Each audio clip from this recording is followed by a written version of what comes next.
Welcome everyone to a quick overview of Unit 3, Lesson 2 from Calculus, which is all about implicit differentiation. So, throughout our time together, we have been taking derivatives of what's called an explicit function, which is where you have y equals something in terms of x's. In pre-calculus, you might have learned of what an implicit function or an implicit relationship is, and that's where x's and y's are kind of intermingled. So when we take derivatives of these implicit functions or implicit relationships, we have to be careful when we take derivatives with y. So let me give you an example of an explicit relationship and let's see what happens there. So if we have y is equal to 3x, well, we would say the derivative of this is dy dx is equal to, well, the derivative of 3x is 3. So the derivative of 3x is 3. This kind of implies that the derivative of y is dy dx. So when we take the derivatives of these implicit relationships here, we're going to treat y as a composite function. We're going to treat it like we're using chain rule all the time. Whenever we take derivative of y, we're going to have a dy dx multiplied on, because that's the derivative of y. So let's look at this one here. Y squared plus 3x is equal to x squared minus 3y.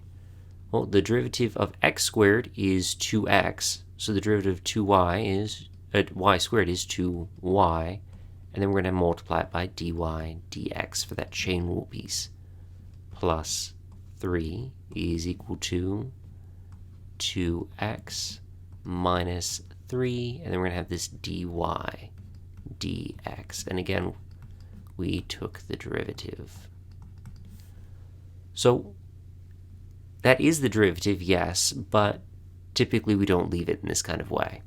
What we try to do is we try to solve for the dy dx. We solve for this derivative piece here, what represents the instantaneous slope. So I'm going to move all of the terms that have that onto one side, everything that doesn't onto the other, kind of like you did when you solved rational equations. So I'm going to have 2y dy dx plus 3 dy dx is equal to 2x minus 3. We can factor out the dy dx, so dy dx times 2y plus 3 is equal to 2x minus 3. So that implies that dy dx is equal to 2x minus 3 over 2y plus 3. So this would be our final answer there. Not that difficult. It's just adding this extra step of whenever you take the derivative of y, you're multiplying that derivative by dy dx. So what happens here? Well, because you're now throwing in another function type with y, anytime you have x's times y's, you're going to have to use the product rule. So here we have something interesting. We have the chain rule in the product rule. So the derivative of the natural log of something is 1 over that something. The derivative of xy is a little bit more complicated. I like to use the plus fish, but if you have memorized the product rule, more power to you. The derivative of x is 1, the derivative of y is dy dx, and I'm going to make little plus fish. So the derivative of this would be y plus x dy dx. So putting that all together, we'd have 1 over xy times y plus x dy dx, and that's equal to 5. That one's not bad. We can multiply both sides by xy to kind of help us out here. So we have y plus x dy dx is equal to 5xy. We can subtract the y.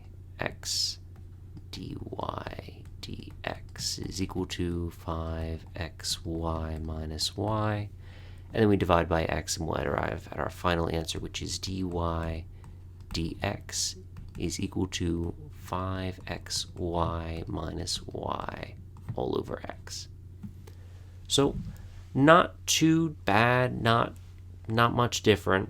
You just have to remember every time you take the derivative of a y, it's going to have a dy dx as a multiplicative addition to it.